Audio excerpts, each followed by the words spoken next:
Hello students, today we will discuss the data integrity by constraint. So first of all we will discuss that what is constraint class. So constraints are the conditions, or we can say the controls or checks that applied on one or more column of a table, that's known as constraint. And these are used to maintain integrity in a table, to maintain the standards of the table, to maintain the security feature in a table. So that's known as integrity constraint. So students, first of all I will tell you in short that what is constraint. Constraints are, we can say, it may be condition or control or checks that we applied on one or more than one column of a table to maintain the integrity. And integrity means the standards of that table or the security of that table. Okay, so that controls or that condition that applied on the column of the table to maintain the integrity of that table, that's known as the integrity constraint. When a constraint is applied on a table, all the data should follow this constraint. When we apply any constraint to any column of the table, then that is followed by the table. Now constants are to be set at the time of table creation. When we have to set the constraint of the any column, so students, we have to set the constraint when we create the table, so that it should be followed at the time of data insertion. So these constraint is applied on the column when we create the table, and it is followed by when we insert the records in our table. So the syntax of inserting integrity constraints that you can see here, students: create table command. So I already told you that it is applied on the table when we create table. So the command of the table creation is create table, then table name.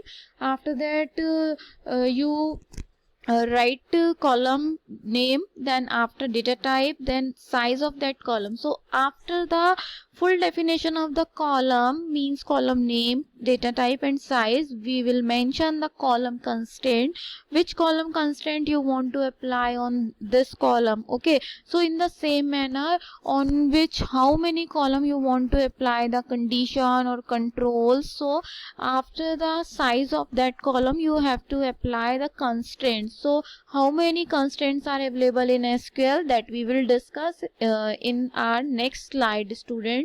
So is it clear to you what is constraint? Constraints are some conditions or some rules, regulations that we can apply on any one or more than one column of a table to maintain the integrity of that table. So it is also known as the integrity constraint. And when we can apply this, when we create table, then we can apply this, and it is followed by when we inserting records in a table. So there are some types of constraints. Integrity constraints are available in MySQL, that are as following.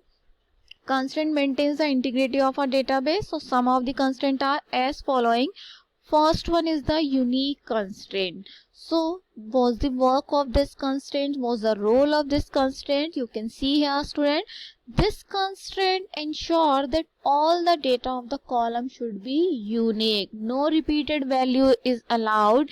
If we apply unique constraint to any column, it allows null value, but it can allow the null value, students. We can leave the column value or cell value empty, but we can't write the repeated value if any column is following the unique constraint. Okay, now next is the primary key constraint.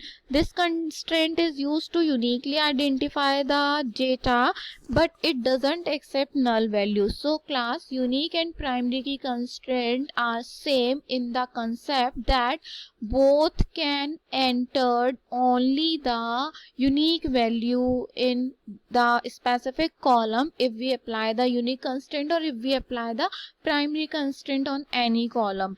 But the difference between both is that unique constraint allow the null value in that specific column, but primary key constraint doesn't allow or accept null values in that specific column. Now the next is the default constraint. This constraint is used to set a default value in case no value is provided by user for a column. If no any value is provided by user for the specific column, then if we have applied the default constraint on that column, so with default constraint we mention a specific value, so that specific or default value will be set in that specific cell or in that specific column. Now the next is a check constraint. So this constraint is used to set a limit for a column. For example, no data should be inserted less than 20 in A's column. If we want to apply any specific condition, or if we want to set the data limitation of any column, just like if we talk about that, if we are maintaining a voting list, so all of you know that less than 18 are not allowed to for the voting. So we can set the check constraint on the A's column that less than 18 is not allowed in A's column. Okay, so that's a role of the check constraint that is used to set a limit for a specific column. Now the next one is the foreign key constraint. So students, this constraint is used when we work on two table concepts. So this constraint is not used when we are talking about the single table. So the all constraint just we have read, unique, primary key, default, check, all these constraints work on the single table, but foreign key constraint will work when we work on the two tables. It is a non-key attribute of one table derived from primary key from other table. So what's the use of foreign key constraint?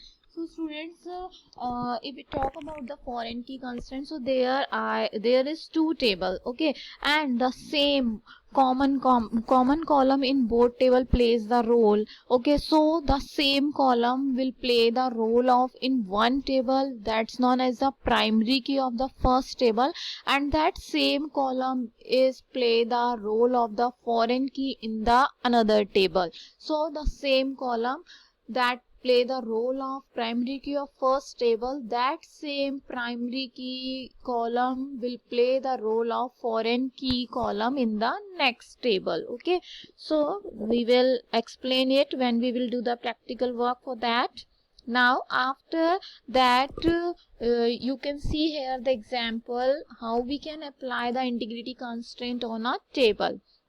So you can see here, is it clear to you that integrity constraint is mentioned when we create the table? So you can see here with the example, student, create table student. Here we are creating the student table, and now the firstly we will describe the column structure. So first column name is roll number, roll, and the data type of the roll is int. Then after that size, and after size you have to mention the constant if you want to apply on the roll column. Okay, so here on roll column we are applying the primary key constraint. So this column will be primary key. Okay, this column will be appointed or known as primary key column. And you know what's the use of the primary key? This column can't contain the repeated value. This column can contain only the unique value, and it will not allow the null value also. Okay, so I have set the roll column with primary key constraint. So here you can see that how we can set the constraint on the column. So with at the time of the table creation we can give the column name, data type, size, and after size you will mention the constraint, whatever constraint you want to apply on which column. Okay, now after comma, we will start the second column definition.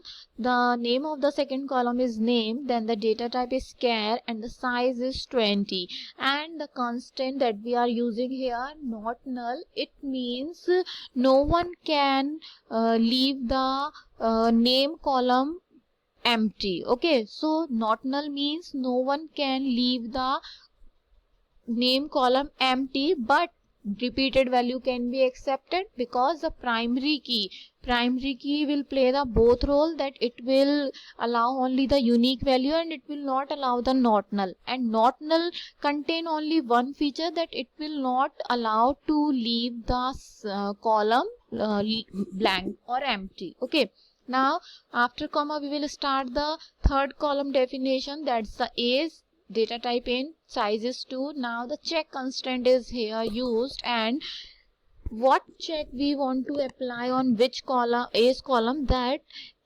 check age is greater than 5. So less than 5 years record will not enter in the age column. Okay, so this column will not accept age less than 5. Okay, now the next column definition is class, data type, size, default first. Okay, if no one is entered the value in class column, then default it was first. Okay, and now the next and last column is city char 10. Now after that we have to close the main bracket and semicolon.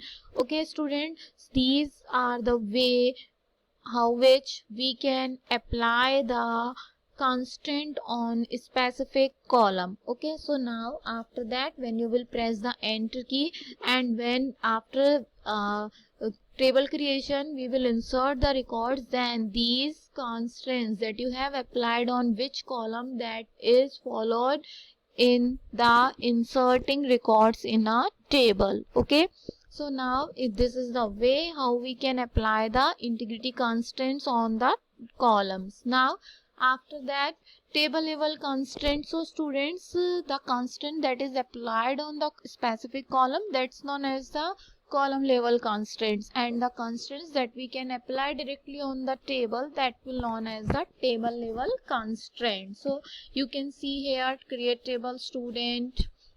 Now after that, enroll column definitions, enroll, role, name, age, class, city, primary key. Now if we want to apply the primary key column to column in the table, then we can set in this manner, just like primary key, firstly we have to write the constant name, and then after that in bracket we have to mention the name of the columns that we want to make the primary key. So these type of constraints are known as the table level constraint. So in this manner we can set the table level constraints. So